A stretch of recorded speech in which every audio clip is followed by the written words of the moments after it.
Good evening and welcome. You're watching A News Vote 2008, our coverage of the federal general election as you choose the government to lead Canada's 40th Parliament. The polls have now closed in British Columbia as of just a moment ago, and our A News decision desk can tell you immediately as we begin our broadcast that we project a conservative minority government.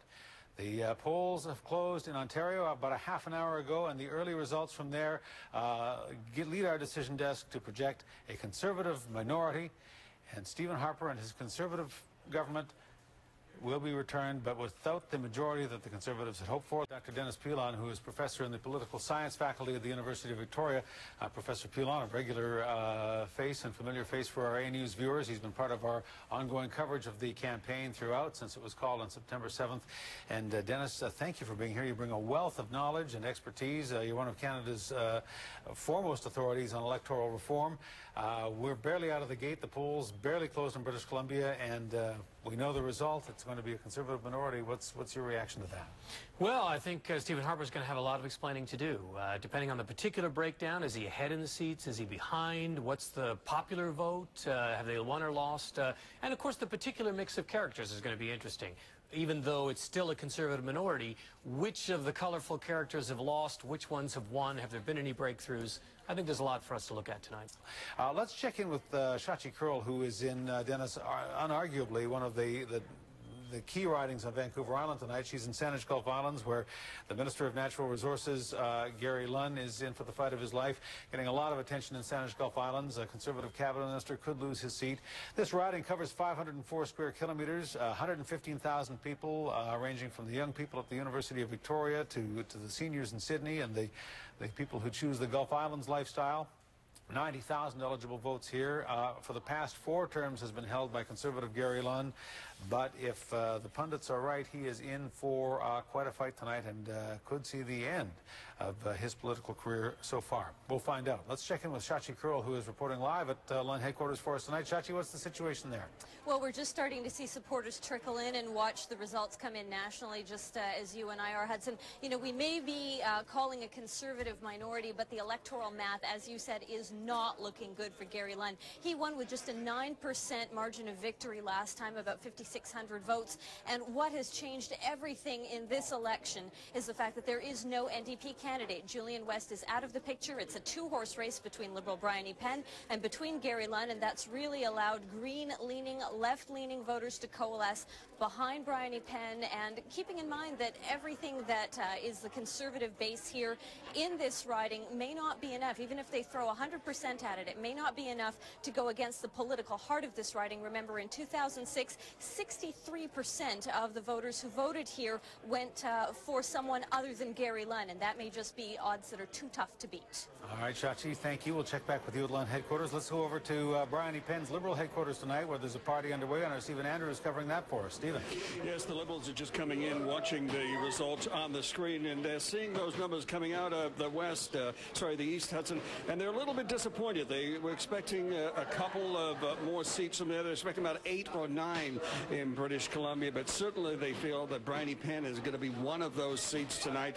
They feel that she's going to be very strong in the Saanich, Lake Hill, Gordon Head area of the riding, and they are certain that those votes are going to be delivered to the Liberals tonight. Certainly that soft green vote should go over to Penn, they say, because simply she was a member of the Green Party, and they have been appealing to that through this campaign and focusing most of their campaign south of Saywood in this race, Hudson. All right, Stephen Andrew reporting at the Penn Party headquarters tonight. We'll check back with you shortly, Stephen. Thank you. You're welcome. Back in the studio, Dennis, a headline from what we're seeing so far tonight in Saanich-Gulf Islands. Anything to indicate where we might go? You know, it's still, until we get some numbers, it's going to be hard to know whether or not New Democrats have decided to sit on their hands, which is quite possible. They might have said, forget it, I'm not going to vote for anyone but a New Democrat. Some of them might vote Green in protest. But I think a lot of them are going to say, hey, this is the cards we've been dealt. This is the candidate who's probably the closest to our party. Penn's not a Keith Martin kind of Liberal. So yeah, I would expect that we're going to see a very tight race between Lunn and Penn for the seat. In terms of proportional vote, Dennis, talk to us about the difference in, here we're looking at it graphically. With 36% of the vote, the Conservatives are getting almost half the seats. Exactly. Our voting system tends to give a bonus to the most popular parties. And when we look at seats, we can get a rather distorted view of how popular the parties are. The great thing about minority governments is it does draw people's attention to this discrepancy. So 36% for the Conservatives gives them 46% of the seats, not working for the Liberals. Now, last time out, the Liberals also got overrepresented. The historically disadvantaged group are the NDP and now the Greens. You can see, of course, only half of the seats for the NDP than their total. The BQ, as a regionally concentrated third, fourth party, well, they get overrepresented. Yeah. What about moving away to a proportional representation model? This was I had the pleasure of moderating 5 all candidates forums on the island, all but one of the ridings, and that question came up in almost every one of them. Where do you stand on proportional representation, and should we move away from first past the post? Is it a system that has run its course? Well, certainly the literacy amongst elites and even the general public about how our institutions work has really risen. And like you, I was really surprised and pleased to see how many people were talking about this sort of arcane institution that, people don't look at too much. But there's a natural justice issue here that people say, wait a minute, when the seats the parties get diverge too much from what the public is saying with their votes, it just starts to look wrong. And so I'm not surprised, particularly in a multi-party situation like the one we're in now, that more of the parties, and particularly their candidates, are feeling the pressure at constituency meetings. Not so much, of course, the national leaders. Do you think there's an appetite for it, though? Electoral reform failed in British Columbia when it was put to people? Depends on how you define failure. 58% normally is a win. Yes. The provincial government got a majority of seats with 45%, and they're governing, with no problem. So part of that was the rule that was introduced by the government. I think the better example is Ontario, obviously, where the result seemed more decisive. What I can say is that with the academic work that we have coming out about the referendums is that public knowledge about the institutions is really low. And that's a problem. We need people to be able to understand what it is we're asking them to look at. And that's our challenge, I think, in the referendum coming up in BC in 2009. All right. Well, proportional representation is something we'll be talking about for some time to come. For now, we are sticking with the system we've got. And the early vote count shows that Gary Lunn is leading in Saanich-Gulf Islands. Here's Saanich-Gulf Islands, again, early, but even having withdrawn, the NDP's Julian West picks up 57 votes. But what's interesting here is that before, the NDP and Liberal were dead even in terms of their support. Now, it's early in the polls, so whether these trends will hold, but, this kind of advantage to Penn is looking the way we would expect it to. Now it's going to depend as we go through the polls whether we're going to hit a pocket of Liberal support somewhere that'll push her ahead. But right now, it's, if these trends hold, obviously Lunn will hang on quite handily, but it's still early. A sidebar is what would happen if Julian West were to win tonight? Now, we've talked about this beforehand. In the unlikely event that happened, could he still be declared the victor? That's a really interesting technical question that, if he is resigned, then, of course, Elections Canada may hold that note, which means he can't accept. People run as individuals. A lot of people don't realize this, but ultimately a member takes their seat as an individual, which is why if they decide to switch to another party, they're allowed to do that. So in that sense, West could say, I'm an independent. But I'd need to see the particular details on the rulings around resignations. I'm not exactly sure. Some people think what happened in Saanich-Gulf Islands to Mr. West represented, a lack of vetting on the NDP's part, but certainly a strategic move on the National Liberals' part to nuke this candidate and get him out of the way for their candidate. We'll talk more about that in our next hour and beyond. You're watching Vote 2008 on A News.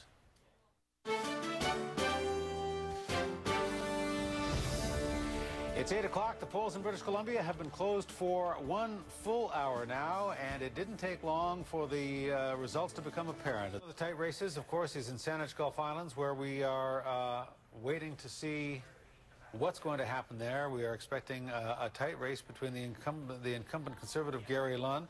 We have reporters in all 6 Vancouver Island ridings tonight, including our Shachi Kurl, who is at the Lunn headquarters. We'll check in with Shachi in just a few minutes, and we'll check in with Stephen Andrew, who is at the Penn headquarters tonight. Let's first go to Shachi, who is at Lunn headquarters. Shachi, what's the mood there? Are they encouraged, or are they expecting to see more at this point? Well, they're all watching A News here, Hudson, and therefore when they saw that poll go up and saw Gary Lunn leading, we heard a cheer go up through the room. Of course, it's just gotten really quiet now because they're all listening to us again. A little bit of context here, because we've got 4 polls reporting out of more than 200. Nonetheless, he's in the a fight for his political life tonight, and a lot of the people fighting for him are his campaign team. I'm joined now by the man who ran Gary Lunn's campaign, Bing Giraud. Bing, what is the mood here tonight? How are people feeling? This is not the same campaign that it was 5 weeks ago. We're really excited. Listen, we're 10 points off a majority. We've gained 10 seats in this country. We're really excited. Gary's ahead, and our trend lines show that we've picked up in the South, where we traditionally aren't as strong, and we think we're going to take this. We're really excited. All right, good luck. We'll have to see how that goes. And that is an important point, Hudson. They are picking up, again, only 4 of more than 200 polls reporting, but the 4 that are reporting, they are trending up, and they are in that southern part of the riding where they tend to do weakest. So a very early glimmer of hope for Gary Lunn. All right, Shachi Crow reporting live at McMorran's Beach House, where Gary Lunn and his supporters have gathered for their to watch this night unfold. If Mr. Lunn is to lose tonight, all indications are it'll be at the hands of the Liberal candidate, Penn. She is enjoying her evening at a pizza restaurant at Romeo's in the Broadmead area of Saanich. Our Stephen Andrew is there. Stephen? And even though those polling numbers show that Gary Lunn is slightly ahead in this race, the Penn team is certainly watching that screen with interest. They don't think that those numbers mean too much, because they could be coming from the north part of the island. Kit Spence is the campaign manager for Penn. And Kit, those numbers, I mean, Gary Lunn's ahead. They think they've got it. What are your thoughts? Well, it's a little presumptuous at this stage to make any predictions about who's got what. I think what we got the advanced poll numbers in and a couple of other polls. It's still very early in the game, and I think that when the results come in, we'll really see what the... And you need that strength basically from poll 106 and up. Basically Saanich, Lake Hill, Gorton Head. What kind of numbers are you expected to see in the next few minutes? Well, I'm hoping to see, a third more than what we had last time. We want to pull numbers from both the NDP and the Green. I think that's possible given Bryony's background. We also want to pull big numbers out of the Gulf Islands. Kit Spence, thanks very much. And Hudson, we should mention that those poll numbers are slow coming in. I mean, we're getting some of the northern polls, and the Liberal campaign team does not have people stationed in those polls. So certainly they're looking for their strength to come through, and that's obviously in the south part of the riding. We should see those in the next probably 5 to 10 minutes. All right, Stephen Andrew reporting at Penn headquarters. Stephen, thanks. We'll check back with you a little later. Dennis, let's talk about that.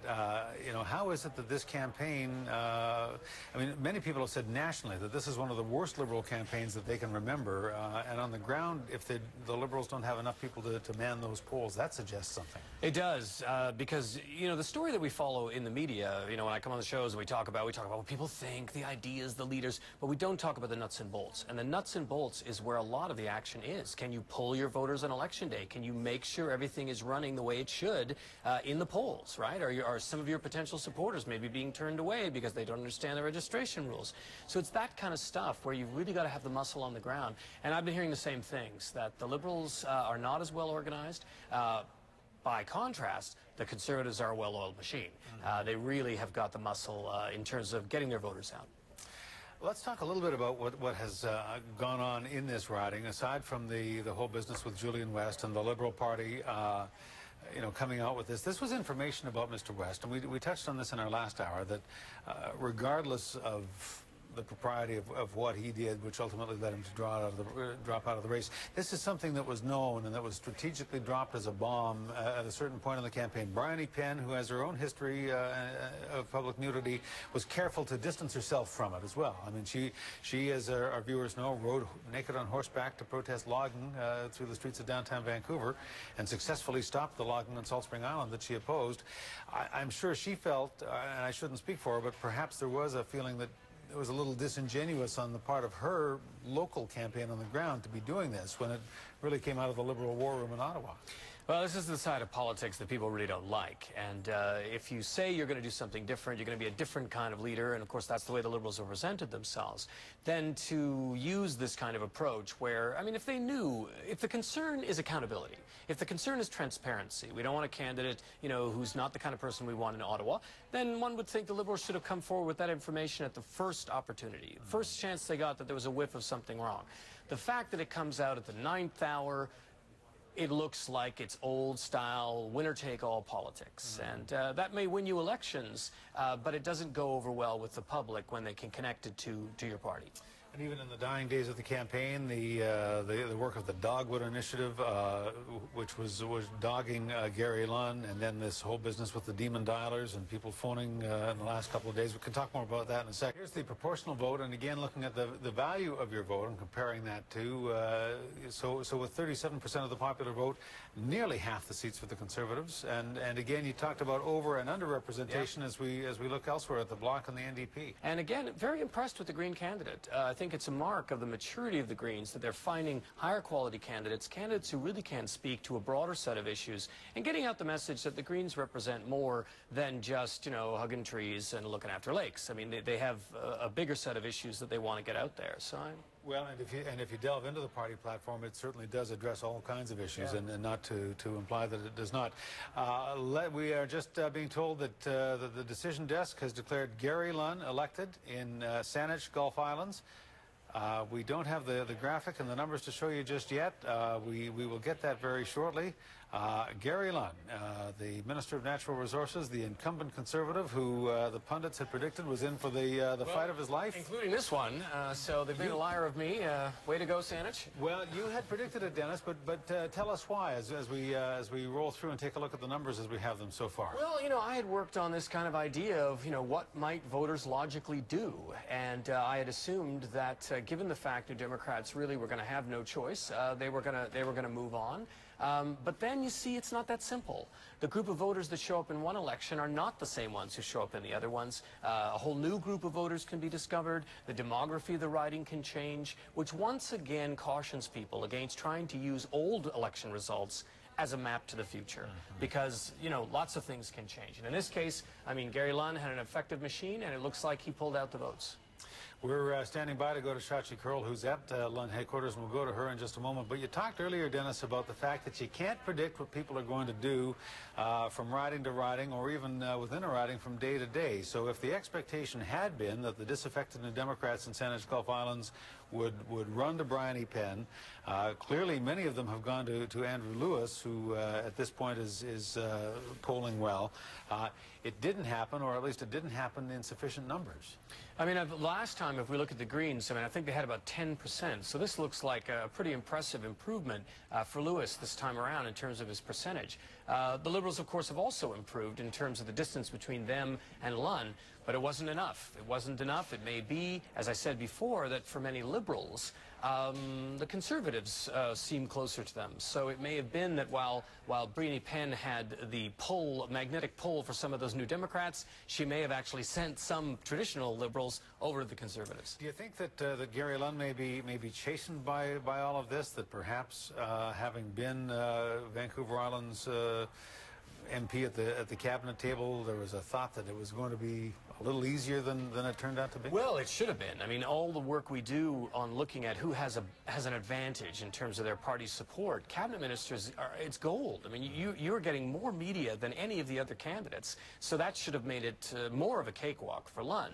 Now, granted, I mean, he had a particular challenge in his riding. But this result, I mean, it's only going to strengthen Gary's resolve that he represents Saanich-Gulf Islands. All right, let's I'm told that Chachi is ready to go, and let's take you right now to Gary Lunn's headquarters with the, I don't think the candidate is there, Chachi, but there must be a party about ready to burst out. Well, that's right, Hudson, and hopefully what you can see is a podium shot of Bruce Hauser, a very committed campaign worker, delivering the good news that Gary Lunn has been elected in Saanich-Gulf Islands.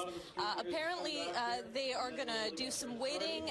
The party's about to start from what we hear, but an amazing, stunning turn of events here in Saanich-Gulf Islands.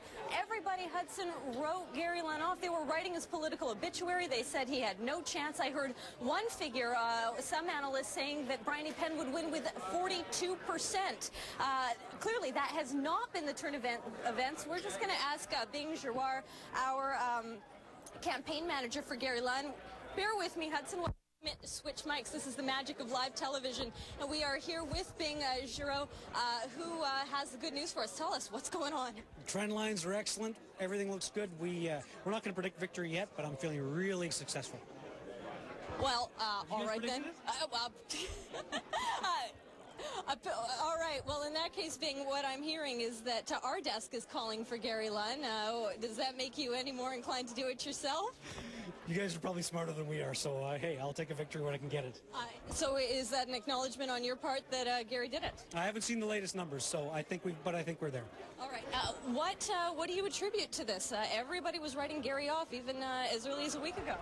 Listen, pundits come and pundits go, but the reality is Gary's a great member of Parliament. He works hard on the ground level, and the notion that people will uniformly switch from one party to the other without considering all the options is totally erroneous. Gary's a great MP. New Democrats considered him, Greens considered him, and frankly, some Liberals considered him. How much was the factor of getting your vote out, invigorating your base, and making sure every living, breathing Tory in this riding got their vote out? Get out the vote is key to what we do. We are an experienced team. Gary's got a great team, and we got him out. Okay, excellent. Thanks very much. So, Hudson, it took a little cajoling, but apparently Gary Lunn's campaign, reiterating what A News is reporting, Gary Lunn elected in Saanich-Gulf Islands. They said it wouldn't happen. It happened. Back to you. It has happened indeed. Shachi, thank you. Maybe they're watching the wrong channel back there. That's the problem. Thank you, Shachi. All right. Let's check in now at Penn headquarters. Stephen Andrews covering that for us. Stephen, describe the situation there for us. Well, when A News projected that Gary Lunn was elected in this riding, excuse us, we'll just move them out of the way, we were in a situation where a slight boo went up. Now, Kit Spence, the campaign manager, is not conceding yet. Bryony Penn is on her way over here, but he thinks those numbers that we have on the projection desk are a little premature, Kit. Well, I think that projecting a result after 48 polls on 214 is a little bit premature. I think that this is going to get tighter as the night goes on, and as we start presenting, seeing some of the numbers from the southern end of the riding and some of the numbers from the Gulf Islands. Well, certainly the numbers that you're getting in here at your campaign party are those polls that are in the north part of the island, and Lunn is coming across very strong, and you've said to me that certainly you're not seeing the margin that you would have liked to have seen from your campaign. Right, and I got to tell you that my gut feeling right now is that the NDP vote didn't turn out. I think that seems to be what the numbers are. I'd have to have a little bit better look at my projections and what my hopes were for what it would take to win this, but it seems that there's probably lower turnout. So Bryony Penn's coming over here, where she should be in about probably about 5 minutes. Do you think that when she comes in, she's going to be offering a concession speech at that time? Not yet. She's going to wait until you say it's so? Yeah, I think so. Okay, well, there you have it. I mean, the numbers don't look good for Bryony Penn. Certainly the NDP vote, according to Kit Spence, not coming out today, but we'll have to wait a few more minutes before Ms. Penn decides she is going to concede. All right, Stephen Andrew reporting live at Bryony Penn headquarters. Stephen, thank you. You're welcome.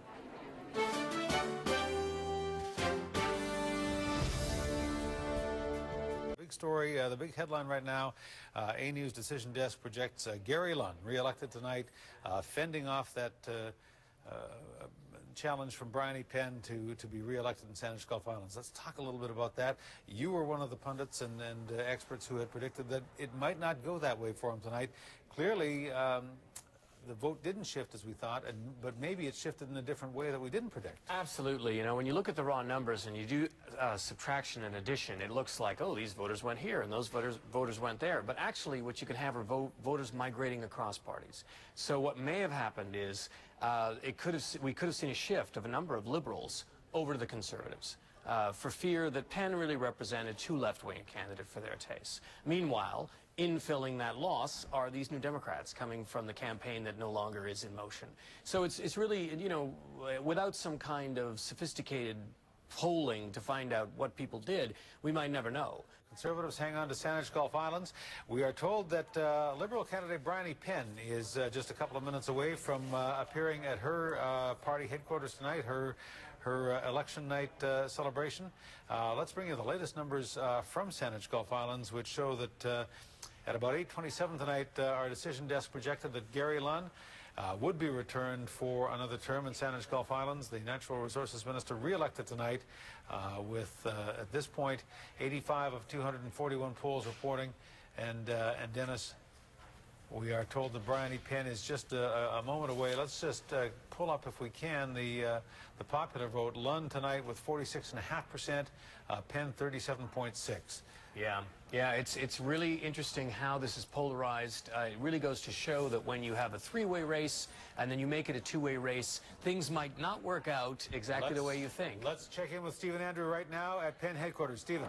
Well, we're waiting for Bryony Penn to come in. She has arrived outside the Romeo's restaurant here in Broadmead. She's being in discussion right now with her campaign manager, Kit Spence. Clearly what's happened tonight, obviously that popular vote has gone over to the Conservatives. A percentage that the Liberals felt just certainly wouldn't move over there. The NDP, they felt, certainly stayed home today. And a lot of that could be due to the fact that it was indeed the Liberals that leaked that story about Julian West, that he was skinny dipping with teenagers, a story that happened about 12 years ago. And the Penn campaign was quite annoyed with the national officer for that, because they simply felt that that could have done them in. Bryony Penn is coming in now, as you can see, to quite a reception. She has a smile on her face. A lot of young people here at the campaign party here. Obviously coming in with her campaign manager. There to greet her as well, you'll see former Liberal candidate David Mulroney, Hudson, her friends. Obviously, people that want to speak to her. We're on live now, Bryony, on news, and I just want to, what do you think about these numbers? I mean, clearly you didn't get the support from the south part of the riding that you were looking for. Concerns? I haven't seen it yet. I guess we're just yeah, I haven't seen anything yet. So I'm assuming. Well, I mean, Gary Lunn's got 46% of the popular vote. You're down around about 37. You needed a higher percentage to get that. Didn't deliver the votes. What do you think that was? Was it the story about Julian West, you think, that broke from the Liberal campaign? Well, it certainly didn't help the campaign. Absolutely. I mean, would you have released that information, or are you annoyed with the national campaign for putting that out? Oh, the story over Julian West? I've been trying to run a campaign based on absolutely bringing people together from the start. And I just believe that Canadians, that's what they want. They want people to bring together, progressive vote. I think we did an incredible job this riding. I mean, look at the people here. We've been trying our best. Thank you very much. We did our best, and, I think it's the way that Canada's got to go. And I'm willing to help anybody that, wants to keep going in this direction. It's the way that we've got to go. And I give, huge thanks to all the campaign candidates, the volunteers. Democracy's not easy. And the amount of work that all the people have been putting, whether it's the NDP, the Greens, Gary's riding, I mean, I think we've all put in an extraordinary amount of work. Thank you very much for talking with us. Obviously now, Hudson, the time is when Bryony Penn is going to make that speech to her supporters here, and that should be happening in just a couple of minutes. So I'll let you go through and make your speech. Thank you for speaking with us. Obviously, certainly, Hudson and Dennis, that issue of the vote going to the Conservatives when they thought it was going to stay with the NDP, and I'm afraid I've just lost a signal from you, is probably one of the issues here in Saanich-Gulf Islands. Absolutely, Stephen.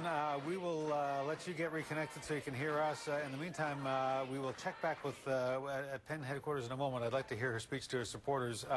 She talked, Dennis, about wanting to run a campaign to bring people together, clearly not comfortable with the way the thing had unfolded, and your observation that maybe this galvanized the Lunn camp. It may have had the effect of, when you get the call from your person, whoever your party is, and they say, look, we're going down, you've got to get out here and vote, people get a bit whatever. But this time it was very credible, I think, this threat and the loss of West as the candidate for the NDP. Suddenly it was like, we really could lose this. So it may just simply be that Conservatives were more motivated to vote. because the feeling that the pressure was on.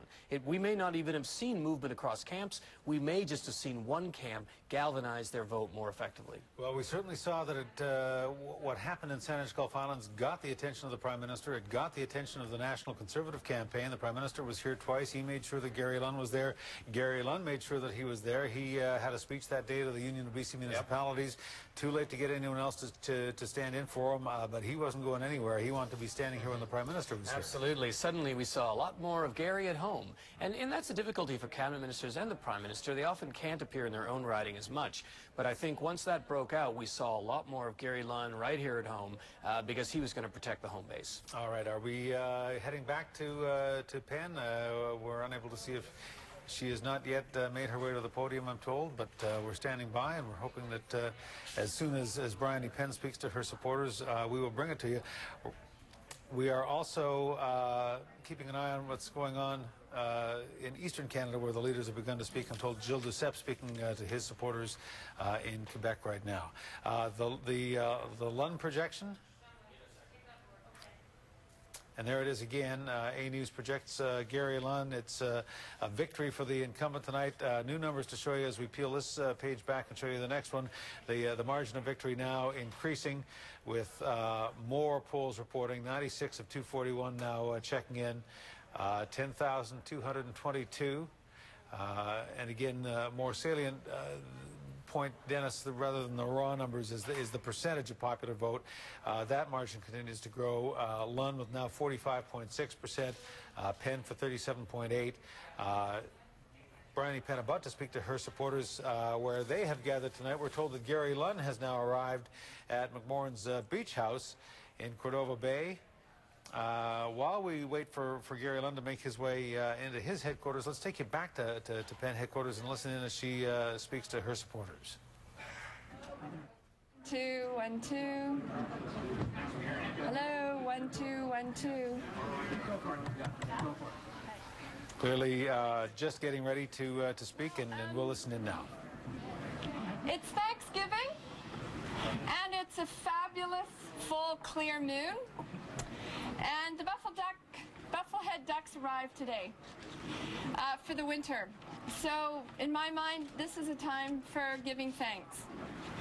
And first I want to give thanks to all the volunteers of all the candidates in all the teams in Saanich Peninsula. This has been an incredible election, and especially I want to give thanks to Gary Lunn for all his work that he's done for this riding, and for him, and I hope that he will continue to do for this riding. I want to give thanks to speaking and making her concession speech to her supporters. We are watching as a victorious Gary Lunn, assuredly breathing a sigh of relief, arrives to meet with his people. Let's switch over and listen in on that if we can while we await Mr. Lunn's victory speech. We can't listen in just yet, so we'll continue to listen to Bryony Penn, but while we do that, we'll watch as Gary Lunn arrives to his cheering supporters. Which is the planet. Saanich-Gulf Islands.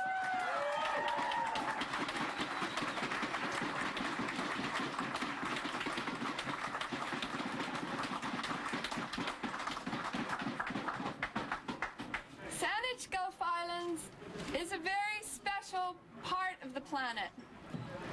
And maybe that's why we've been the first in Canada to try and set aside our partisan politics and join together to try and face the challenges of the world today. There's an old saying about a journey of 1,000 miles, and I think all of us have walked that together with 1,000 volunteers that have come forward in this last year and a half. And I'd like to thank all of you individually, but I'll just name a few of them that have been here for not just the last 36 days, but for the last year and a half. First, I want to thank my family, Donald, Callum, and Ronan. Bryony Penn, disappointed at how her evening has turned out, thanking her family and her supporters at her party headquarters tonight. We're waiting to check in with Gary Lunn, who has won and hung on to his seat in Saanich-Gulf Islands. As soon as Mr. Lunn begins to speak, we'll go there. But let's show you what's happening right now in Toronto. Evenings and the weekends, they were working flat out. I see Logan in the back. You know what? I could not do my job without the staff that I have. Let me lastly end with the most important, that's my family. You know, I've got my mom and my dad and my in-laws here. You know, I just phone them and say, you know, the kids, they're homeless. They need some parents. They need to be picked up at school. Tori will say, Dad, you haven't fed me in 2 days. But I said, no, it's coming. Go see Grandma. She'll look after you. But they're always there for us. And David, wherever David's hiding, he's probably running because there's too many cameras. He'll be somewhere in the back. Oh, he's back there. Oh, he's not gonna like this. But David's my strategist who's reading the polls. He said, Dad, you've got to change your message. We're not tracking this poll very well. So he's up on the computer day and night, and he's always giving us the results. And Alexis, they were behind me. Oh, they're still behind me. Alexis and Victoria, you know what? I have the best family in the world. They were there 100% with me. This is not easy for them, you know, as they see things growing out of my heads on my signs and everything else. And I says, cheer up, you know, these guys need a little bit of heart, so it's all good. But I just want to say this. This is such a fantastic night. I am more enthusiastic than ever to see the mandate that I have been given by the great people, that's who I owe the greatest thanks to have their vote of confidence after the honor of serving for them for 11 years and the honor of being in cabinet. That's who gets the greatest thanks, to receive such an increased mandate, the largest mandate that I've ever received on my 5th election. I tell you, it's deeply humbling.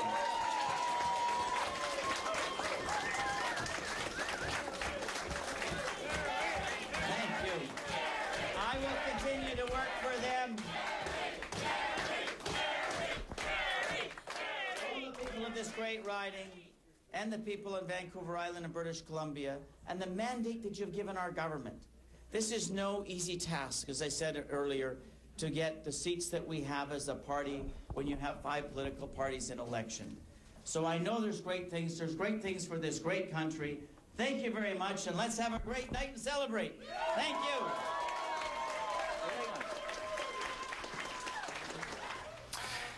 So there it is. We got back in time to catch the tail end of Gary Lunn's speech. We'll corner him once he makes his way from the podium and ask him a few questions about how close this was, how close it might have been, maybe how close it didn't turn out to be at all. Okay, I'm told that Shachi Kurl, who's covering Gary Lunn, has the Natural Resources Minister standing by for us. Shachi, go ahead. All right, Hudson, here we have Gary Lunn. We have him live. First of all, Gary, congratulations. Thank you. Did this win surprise you? I think it surprised a lot of people in Saanich-Gulf Islands. As nobody knew. Like I said, there were so many variables in this race. The third-party people, there were so many variables with the NDP out. But, you know, we had the strongest team of volunteers ever. You know, the greatest organization. It was just, you know, and you just felt it. We felt it all the way along. Was it organization that did it? Well, you know, I think it was the people of Saanich-Gulf Islands that did it. And, you know, to see our numbers go up the way they have, it's really, really humbling. And so I'm thrilled, obviously very, very excited with this result, both locally and nationally. This is an incredible day. You know, this is a sweet, sweet night. You know, you were under a lot of pressure, taking a lot of heat over the environmental issues, and a lot of people had written your political obituaries this week. What do you have to say tonight to them? You know what? Obviously, I'm very excited. I mean, you know, and I think, again, I'm proud of our record on the environment. And we're not going to get into a long thing on policy and issues. But you know what? People want to see progress in the environment. They want to see progress on so many other fronts, and we can do that if we do it in a balanced way. And that was my message throughout the campaign. Yeah, here's our record. Here's what we've done. But we want to continue that work. And I'm so thankful that such the increased mandate that I have from the people of Saanich-Gulf Islands. Gary Lunn, you've just won your 5th consecutive victory. What are you going to do next? I think I'm going to have a drink as soon as you guys turn these cameras off. Why do you think you've got an increased mandate this time around? You know what? I'm going to. The people gave me this mandate. You know, hopefully it's my record. I think I've earned a reputation as a local fighter. You know, I take on causes. You know, people that need to have a cause, and I don't quit. I don't quit till I get results. And, you know, I think the record of our government, I think, you know, what we've done in 2.5 years is reflecting. And, you know, we've seen an increased plurality for us nationally. You know, I've the highest plurality I've ever received in 5 elections.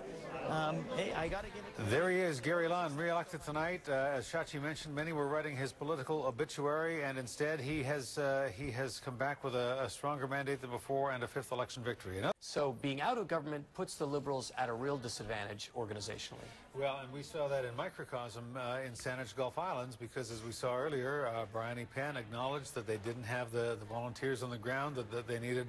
By contrast, Gary Lunn clearly had the machine moving on the ground that came together and said, whoa, hang on. These guys are serious about this. Absolutely, and that's what people forget. You know, we get so caught up with the polls and so much about the ideas, and we forget that politics is a war of maneuver. You know, people are out there hitting the pavement, getting signs up, calling people up to remind them to vote. And so if you don't have those resources, you can have the best ideas, but you may not win. Well, there were a couple of ridings we were expected to be close. We thought the Lunn-Penn riding, Saanich-Gulf Islands, was going to be closer than it appears, though I've noticed just recently that that number is tightening up a little bit, but I don't think it's enough for any kind of comeback for Penn at this point. Interesting to note the voter turnout tonight, Dennis. Across the country, I guess this is pretty much on target, isn't it? I mean, in the 60% range, a little higher on the island? It's a bit lower. We've seen national elections recently, 62, 63%, so this does represent a downturn, which is surprising. It may reflect the fact that different parts of the country were more competitive than others. I'm not surprised to see the island ahead, because I think all the races here really reflect the division of opinion across the country. People want it all. They want representatives from across the political spectrum. In particular, I would like to pay tribute to the other leaders. Monsieur Dion, je vous félicite pour vos 12 années consacrées à la vie politique, dédiées à la défense passionnée des causes qui vous tiennent à cœur, comme l'unité de notre pays. Vous avez contribué de renforcer notre pays. Thank you very much, Stéphane Dion, for your contributions to this campaign and our political life. To Mr. Layton, I congratulate you for speaking out on behalf of ordinary working people and their families, and we agree at a time of great uncertainty, we must do all we can to protect the earnings, savings, and opportunities of all Canadians.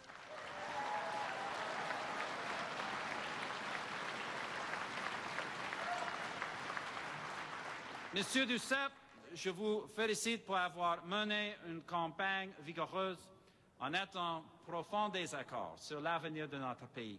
Mais j'espère qu'on va pouvoir s'entendre sur les intérêts économiques que nous partageons. Friends, I also want to congratulate Ms. May for making history in this campaign as someone who has run for a party from outside the political establishment. I know the courage and commitment that that requires, and we thank Ms. May for her participation in this election.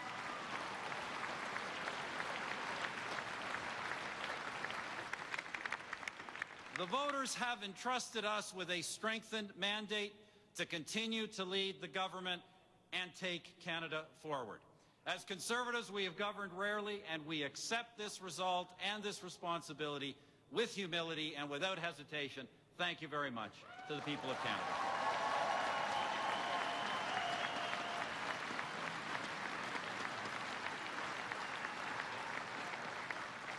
Mes amis, les temps sont difficiles en cette période d'incertitude économique mondiale. Les Canadiens et les Canadiennes s'inquiètent et je comprends ces inquiétudes. Mais je veux assurer aux Canadiens et aux Canadiennes qu'ensemble, on va apaiser la tempête et notre économie va sortir de cette tempête plus forte que jamais. These are challenging times in the world economy. Canadians are worried right now, and I understand those worries, but I want to assure Canadians that working together, we will weather this storm and we will position our economy to emerge stronger than ever before.